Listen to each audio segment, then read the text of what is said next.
Copy pen निकाल लिया आपने? चलो, तो जो नोट्स बनाएंगे हम लोग कौन सा बनाएंगे? कौटिल्य के आर्थिक विचार एवं अर्थशास्त्र की परिभाषा। लिखिए हेडिंग, कौटिल्य के आर्थिक विचार एवं अर्थशास्त्र की परिभाषा। कौटिल्य के आर्थिक विचार एवं अर्थशास्त्र की परिभाषा।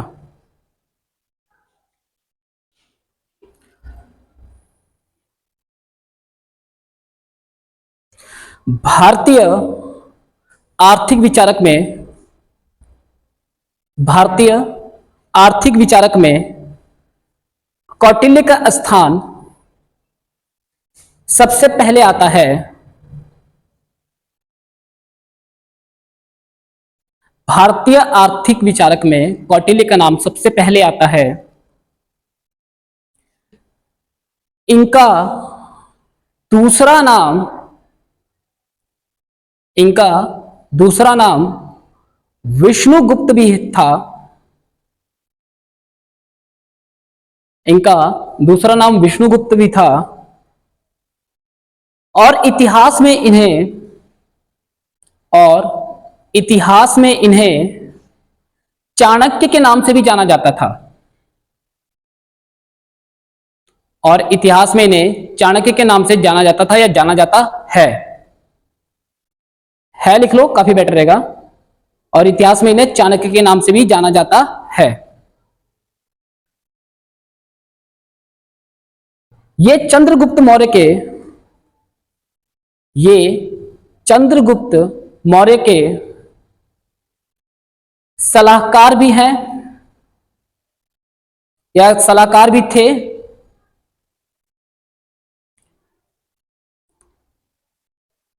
इसलिए इन्होंने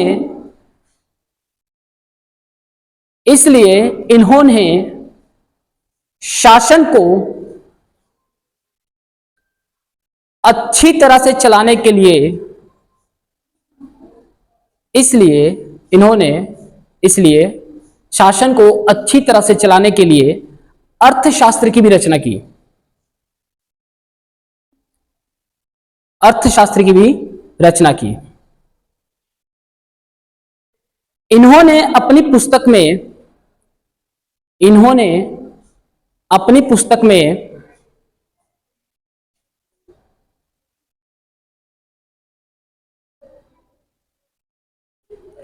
राज्य के शासन, इन्होंने अपनी पुस्तक में राज्य के शासन, कौमा, भूमि सुधार,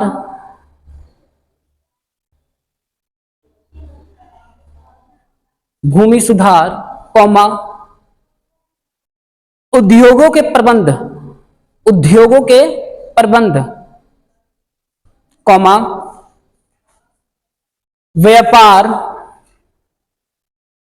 व्यापार, कौमा, भूमि सुधार पहले भी हो गया था ना मेरे ख्याल से। भूमि सुधार, उद्योगों के प्रबंध, व्यापार के बाद लिखो कौमा के बाद सेना लिखो, सेना, कौमा, विदेशी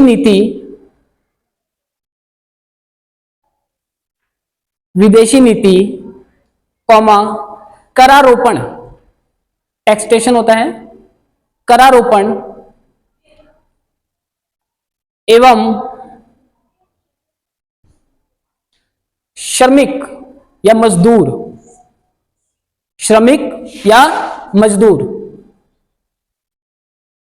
आदि। अब देखो यहां पे एक वर्ड आ रहा है समा विषयों का, म को आ की मात्रा, समा विषयों का समावेश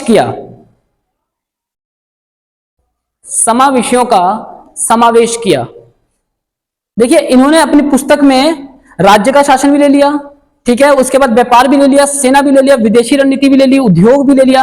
इन तमाम तरह के अलग अलग क्षेत्रों को आपस में एक जगह पे मिला दिया ना, अलग अलग विषयों को एक ही विषय में मिला दिया ना, उसी चीज को कहा गया है कि समा विषयों को समावेश किया गया। इस अर्थशास्त्र को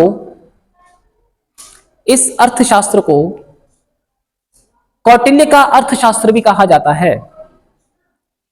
इस अर्थशास्त्र को कौटिल्य का अर्थशास्त्र भी कहा जाता है। 10 सेकंड है, फटाफट रिवीजन लो आपके पास। चलो 10 सेकंड है बेटा, जल्दी रिवीजन लो फटाफट।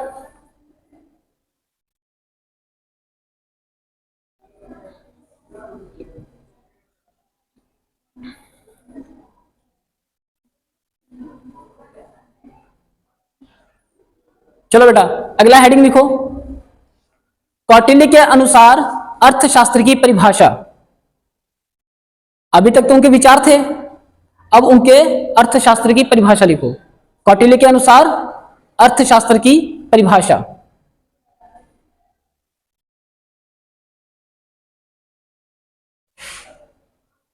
मनुष्य की आजीविका, मनुष्य की आजीविका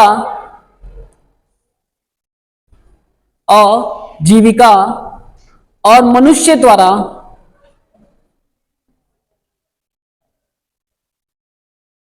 आजीविका और मनुष्य द्वारा उपयोग में ली जा रही भूमि और मनुष्य द्वारा उपयोग में ली जा रही भूमि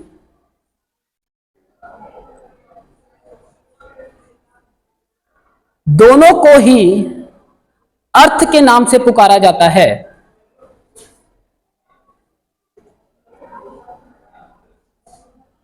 मनुष्य की आजीविका और मनुष्य द्वारा उपयोग में ली जा रही भूमि दोनों को ही अर्थ के नाम से पुकारा जाता है। ऐसी भूमि को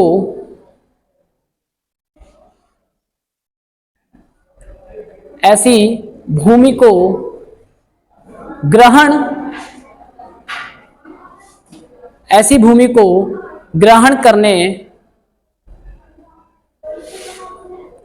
एवं सुरक्षा से जुड़े साधनों की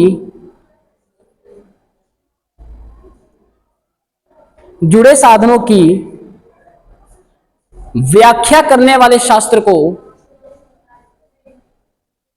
जुड़े साधनों की ऐसी भूमि को ग्रहण करने एवं सुरक्षा से जुड़े साधनों की व्याख्या करने वाले शास्त्र को अर्थशास्त्र कहा जाता है।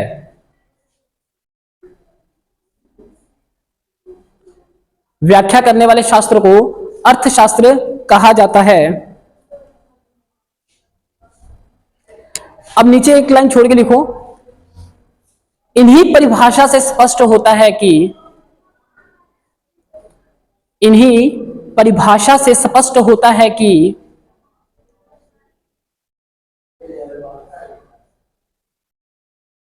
अर्थशास्त्र का मूल आधार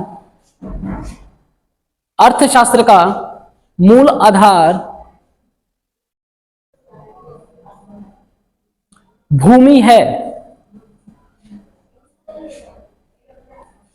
इन्हीं परिभाषा से स्पष्ट होता है कि अर्थशास्त्र का मूल आधार भूमि है।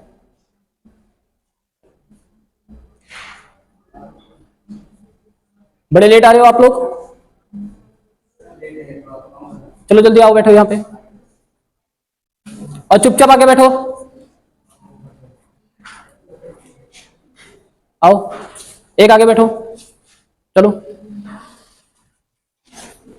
कॉपी निकालो, जहां से लिखवा रहे वहीं से लिखना शुरू करो।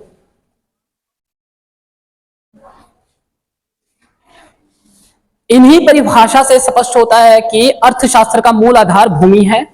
ठीक है, इसका कारण शायद यही है कि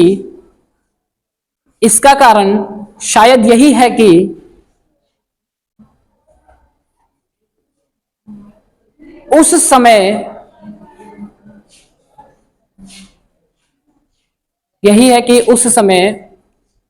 कृषि कार्यों को ही आजीविका का आधार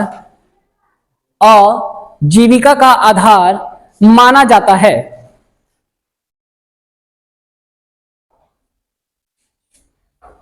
आजीविका का आधार माना जाता है। अगला हेडिंग लिखो बेटा, कौटिल्य के आर्थिक विचारों की विवेचना निम्नलिखित अनुसार है। कौटिल्य के आर्थिक विचारों की विवेचना निम्नलिखित अनुसार है। देखो, कौटिल्य ने ना एक शब्द का प्रयोग हमेशा किया था, वरत, वरत। लिखो, हेडिंग लिखो, पहला पॉइंट लिखो इसका, हेडिंग का पहला पॉइंट लिखो, वरत। उन्होंने मुख्य रूप से 3 अपने विचार दिए थे। पहला था वरत, दूसरा करारोपण और तीसरा था श्रमिक। ठीक है, पहला लिखो वरत। वरत को एक्सप्लेन करते हैं हम लोग। कौटिल्य ने अपनी पुस्तक, ये वरत का है बेटा, वरत को अंडरलाइन कर लो और उसको एक्सप्लेन करते हैं। कौटिल्य ने अपनी पुस्तक अर्थशास्त्र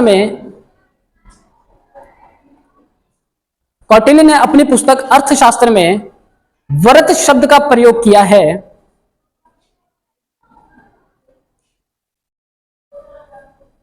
कौटिल्य ने अपनी पुस्तक अर्थशास्त्र में वरत शब्द का प्रयोग किया है, जिसका अर्थ है राष्ट्रीय अर्थशास्त्र। जिसका अर्थ है राष्ट्रीय अर्थशास्त्र। इन्होंने राष्ट्रीय अर्थशास्त्र के अंतर्गत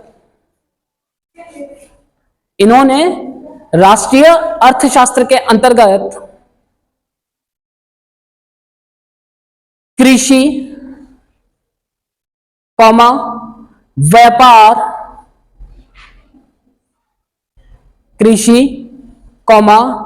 व्यापार, एवं पशुपालन को राष्ट्रीय अर्थशास्त्र के अंतर्गत शामिल किया है। पशुपालन को राष्ट्रीय अर्थशास्त्र के अंतर्गत शामिल किया है। देखो बेटा, वरत में ना इन जो 3 चीजों को शामिल किया गया है, इसमें मुख्य उस समय जो मानव के जीवन का विकास या जीवन को चलाने के लिए आवश्यक चीजें थी, वो यही थी। कृषि किससे होती थी? मिट्टी से होती थी। ठीक है, पशुपालन किस पे चलते थे? चारे पे चलते थे। चारा किस पे उगता था? मिट्टी पे उगता था। उसके बाद कृषि था, व्यापार था। अब पशुपालन किया जाएगा तो दूध तो होगा ना, अंडा तो होगा ना, मांस होगा ना, तो उसका व्यापार किया जाता था। ठीक है, तो जितना विकास होगा उतनी ही तेजी से आप आगे तरक्की करोगे। ठीक है, तो इन 3 चीजों को किसमें शामिल किया था उन्होंने? वरत में। वरत का दूसरा नाम क्या कहा जाता है, या वरत को सिंपल लैंग्वेज में क्या कहा जाएगा? राष्ट्रीय अर्थशास्त्र। अगर आपको ऑप्शनल क्वेश्चन आ गया, निम्नलिखित में से किससे संबंध वरत का है? कोई आपसे पूछ लेगा करारोपण से है, कोई आपसे पूछ लेगा राष्ट्रीय आय से है, कोई लिखेगा राष्ट्रीय अर्थशास्त्र से है, और आपके पास चौथा ऑप्शन होगा किससे है? उत्पादन से है। उत्पादन से है। तो इनमें से कौन सा ऑप्शन आपका सही रहेगा? तो यही से आपके बनते हैं। चलिए, दूसरा पॉइंट लिखिए, करारोपण। करारोपण मतलब टैक्स लगाना, टैक्सेशन, टैक्स लगाना। कैसे टैक्स लगाया जाता है? टैक्स से क्या लाभ होगा? ठीक है, टैक्स लगाने की प्रक्रिया को, किस पर कितना टैक्स लगाना चाहिए। अब ऐसा नहीं है कि एक गरीब पे आप लोग 30% का टैक्स लगा दो। 30% का टैक्स किस पे लगेगा? जिसकी जैसे आय होगी। अभी भारत में क्या है, 2023 और 24 के जो नियम है, जो वार्षिक वर्ष है, राष्ट्रीय आय का वार्षिक वर्ष है, ठीक है, और 2023-24 जो आपका एनुअल है, फाइनेंशियल ईयर है, उसमें आपका क्या है कि 7 लाख की इनकम तक क्या है, आपको टैक्स फ्री है। 7 लाख से ऊपर जो कमाएगा उस पर आपको टैक्स देना पड़ेगा। चलो, करारोपण की बात करते हैं। कौटिल्य के अनुसार राज्य के व्यय को आप ब्रैकेट में खर्चे लिख लीजिए। कौटिल्य के अनुसार राज्य के खर्चे को सुचारू रूप से चलाने के लिए, सुचारू रूप से या सही ढंग से चलाने के लिए करों का मतलब क्या होता है? टैक्स। करों की व्यवस्था आवश्यक है। कौटिल्य के अनुसार राज्य के खर्चों को चलाने के लिए, सही ढंग से सुचारू रूप से चलाने के लिए करों की व्यवस्था आवश्यक है, जिस कारण उन्होंने बाहर से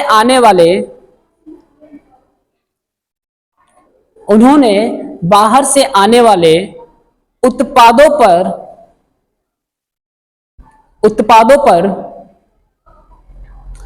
आयात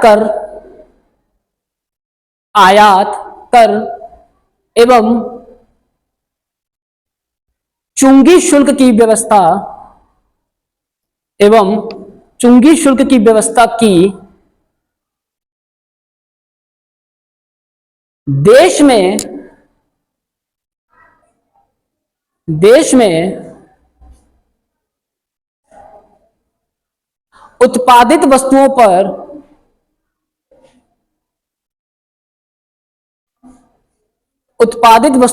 कर, कौमा पथ प और थ पथ कर, रोड टैक्स, पथ कर, चलने की जगह वाली पर टैक्स, जिसे आजकल हम लोग क्या कहते हैं? ट्रांसपोर्टेशन टैक्स कहते हैं। जब आप लोग कोई भी नया व्हीकल लेते हो, आरटीओ को भी आपको देना पड़ता है ना टैक्स, आरटीओ टैक्स देना पड़ता है ना। 50,000 60,000 की बाइक पे 4,000 रुपए आपको आरटीओ को देना पड़ता है, जो सड़क की मुरम्मत में आपके लिए, चलने वाली सड़क की मुरम्मत के लिए लिया जाता है टैक्स आपसे, समझ रहे हैं? तो वहां पे पथकर का भी उस समय जैसे यक्का गाड़ी होता था, इस राज्य से उस राज्य में जाना है आपको, या समुद्र के रास्ते जाना है, तो आपको जाने का लिए आपको चुंगी या कर दे के जाना पड़ता है। अभी भी बहुत जगह है चुंगी कर लगता है, कस्या में चले जाओ, ठीक है, ऑटो वाले चुंगी देते हैं ना, देवरिया वाले अगर यहाँ पे आ गए तो चुंगी देकर ही जाएंगे, पथकर लगता है ना, ठीक है। तो अब दूसरा है, पथकर के बाद कौमा लगाओ, वनों के प्रयोग पर भी कर आवश्यक माना गया है। वनों के प्रयोग पर भी कर आवश्यक माना गया है।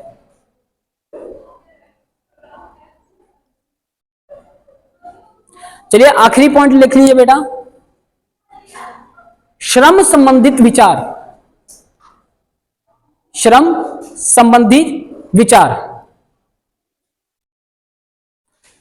कौटिल्य का मानना था मजदूरी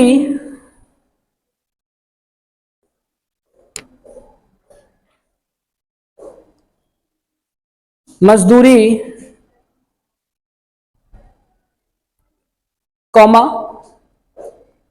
वस्तुओं के गुणों के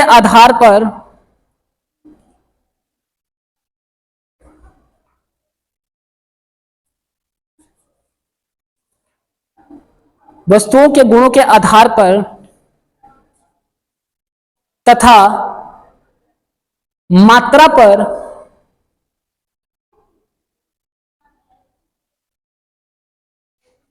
पर कौमा खेतिहर मजदूर या कृषक मजदूर फार्मर लेबर जो होते हैं, जो रेंट पे आपके लिए खेती का काम करते हैं, खेतिहर मजदूर कौमा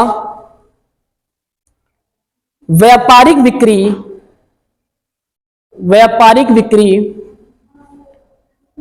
जैसे सेल्समैन नहीं होते हैं, आपका सामान बिकवाने में आपकी हेल्प करते हैं।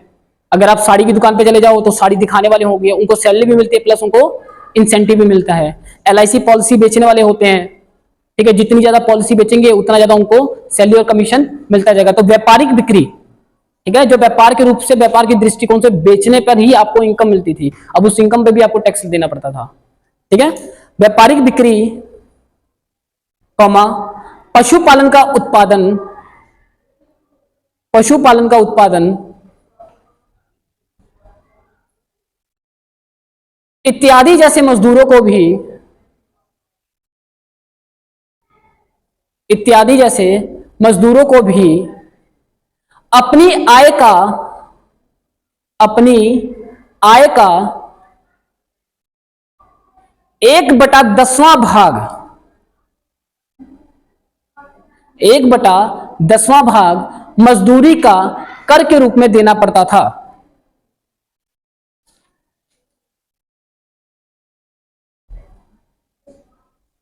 1/10वां भाग। अगर उसने 10 रुपए कमाया तो उसको कितना देना पड़ता था? 1 रुपया। 100 रुपए कमाया तो कितना देना पड़ता था उसको? 10 रुपया।